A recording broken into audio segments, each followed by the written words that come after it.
So who takes the biggest step back in terms of record Nice. I like this this year? question a lot. First answer, I think is the obvious one is Indiana. Um, Okay. I just think there's a chance that they're 10-2. 9-3 seems almost impossible because of how well coached they're going to be. Mhm. But if Fernando Mendoza is as good as we think, then I think they're going to take a step back. And I think there's a chance that Fernando Mendoza was better than we all think, even though his stats might not show it, of rallying that team, the wins. I mean, the Penn State win. I think that, if next year Indiana gets into a tight spot like that, they're probably going to lose. Um, will they beat Ohio State with the quarterback who is coming from TCU, who, what are his personal expectations on the season? Is he trying to win a Heisman? Is this guy going to come in here like Will Howard? Or is he going to come in here and do what he was doing at TCU? Because at TCU, he was good. He wasn't great. I think he was, the best player on their roster. But I don't know if he's the guy that's going to take them over the hump or keep them in a similar position that Fernando Mendoza had. And then my next team is Vanderbilt. Now, they start the season off pretty easy. Austin P, Delaware, and NC State. But then Mhm. after that, Auburn, Georgia, Ole Miss, Arkansas, Kentucky, Mississippi State, Bama, Florida, Tennessee to end the season. That stretch of Georgia, Ole Miss, Arkansas, I think that's very interesting at the end of October. And then Kentucky, Mississippi State, whatever you want to say about them, I think Kentucky will be better, but may not beat Vanderbilt. And then Bama, Florida, and Tennessee to end the year. You're talking about a team that, you talk about Mizzou having 5 losses. I think Vanderbilt is right at that doorstep, knocking on the door of definitely having 4 losses and maybe having five. And I'm not saying we're going to be sitting here, saying that Vanderbilt misses Diego Pavia. I just think that's kind of the roller coaster of how things go. And if this team's going to be elite, then hats off to them. If they're going to win another 9 or 10 games, that's great. But I don't see it happening this year. I don't think they're going to fall off the face of the earth. I just think that the SEC as a whole is going to take a step up, and I think those games that they won last year are going to come back and they're going to lose them this year.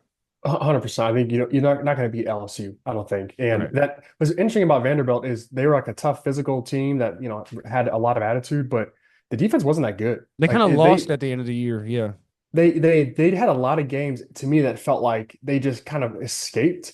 They could have beat Texas at the end of the year. They they came should back, but have. didn't really work out. Yeah, so like there's that, but you lose the guy that was the leader of your team, and you don't really have a cornerstone to lean on anymore.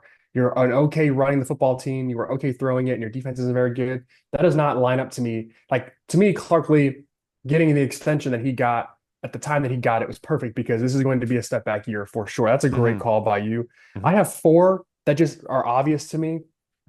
The first being Ole Miss I with had them Pete on my Golding at the list too. helm.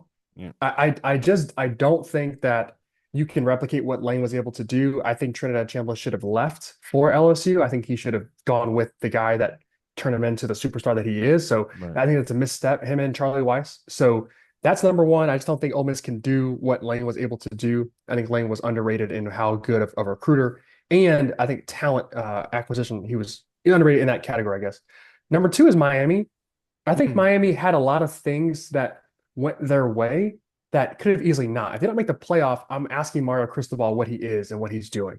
He's on the You hot know, seat for this year. Yep. yeah, exactly. And so you lose two games to Louisville and you lost to SMU, like both on the road. But it's like that can't happen. You got fortunate by getting in because you won a game against a Next team you year they lose those games, they'll be out. They'll definitely be out. Yeah. 100%. And so to me, like that, he not on the hot seat, but when they take a look at like who's going to take a step back, I think that you've got that where he might just lose one more game, and if he could easily miss the playoff, and like now you're taking a step back. Well, who? Uh, Quick question for you: Who is going to be their bona fide replacement at quarterback? Do they have some guy that's coming in? Darian Mensah, he's from Duke.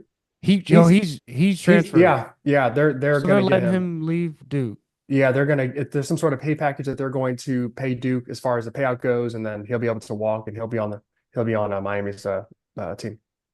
So that's There's a early contender for overrated player of the year right there.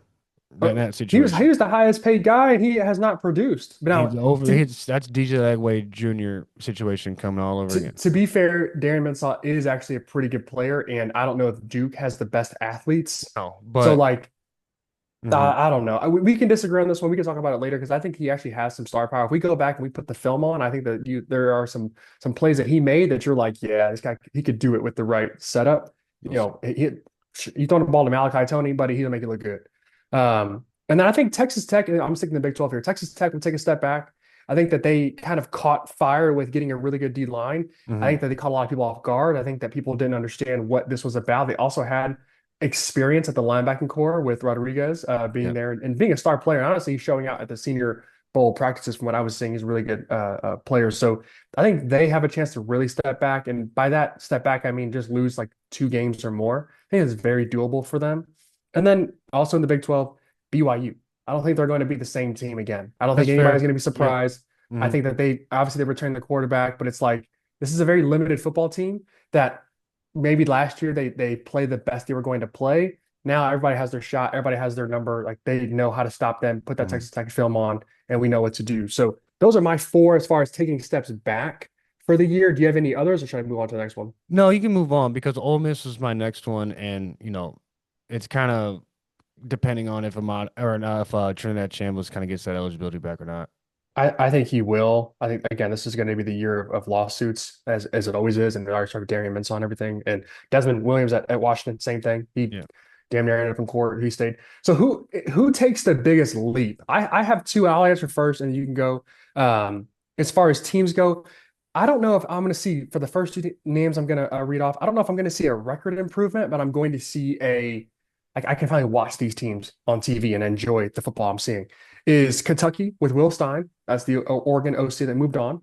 Hmm. Kentucky to me feels like a team that like is going to be right there and will have the offense to like go back and forth with you, which we haven't seen ever. I think you and I were at that Kentucky Mizzou game where Hmm. Mizzou lost like off of is a PI, and Kentucky scored with like Yeah, 20 yeah, seconds yeah, left. yeah. We were actually at that game. So I think that Kentucky getting back to having a good offense is going to be interesting. They also have a quarterback they brought in. So that'll be fun. And the second is Arkansas with Ryan Silverfield. I think that they have a chance to have some real attitude and be a team that is formidable and could win. Like there are a lot, they were really close to winning some games this year. They folded when it counted the most. I think some of those games this year go in their favor. The coin, turns the other side, and they end up actually having. I don't know if it's going to be a winning record. Again, I don't know if these teams are going to be like bowl eligible. I just think that they're going to be an improvement and actually something fun to watch on television, not just throwaway TV.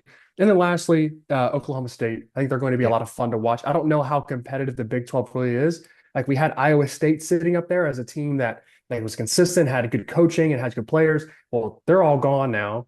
I've got Texas Tech. I don't know what they're going to be. Got BYU. There's just a lot of questions around that entire conference, and so I think Oklahoma State could walk in, and obviously they're going to improve the record. They could be a team that competes, and maybe they lose a couple tough games, but like they could be right there looking at the playoff even with maybe what is the best quarterback in the country potentially. So we'll Nice. talk about Drew Messermaker maybe in a different episode as far as does he scale or not, but very interesting to see what he could do. My two teams that I have that can take a big leap um, are SMU and Michigan.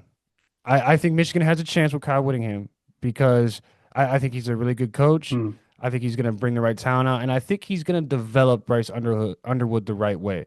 And I think last year you looked at Bryce Underwood and you kind of saw like, okay, at the beginning of the season, wow, this kid's got a lot of promise. And as the season won, it's like this kid's not really developing.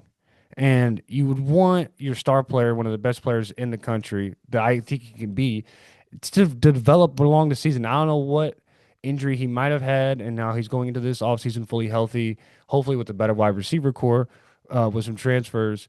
But I think Michigan has a chance to take a step up and kind of regain that relevancy again. I know it hasn't been that long since they won a national championship, but I see them kind of slipping through the cracks a little bit and not being, the Indiana, the Oregon, Ohio State, even Penn State, I think is still a level above them. So I think they need to take that step up. And then I said SMU. I think Kevin Jennings is going to have a really good year. I think that team is just returning some key pieces on offense that were really going to help. And I just think Kevin Jennings is going to take that leap. You talk about sleeper quarterbacks that I did in the other segment. I just think that SMU has a really good chance to make that leap again. They went 9-4 the year that they went to the playoff, and so it's like that is doable again. They just have to, it's all dependent on how good the ACC is going to be this year. Because if the ACC is going to take a step up, then the SMU is definitely in trouble. But if Miami, Louisville, those, if they Miami kind of returns to normalcy, Louisville doesn't have those regular wins. Clemson is bad again. Then I think that SMU has a good a chance of anybody to win the ACC.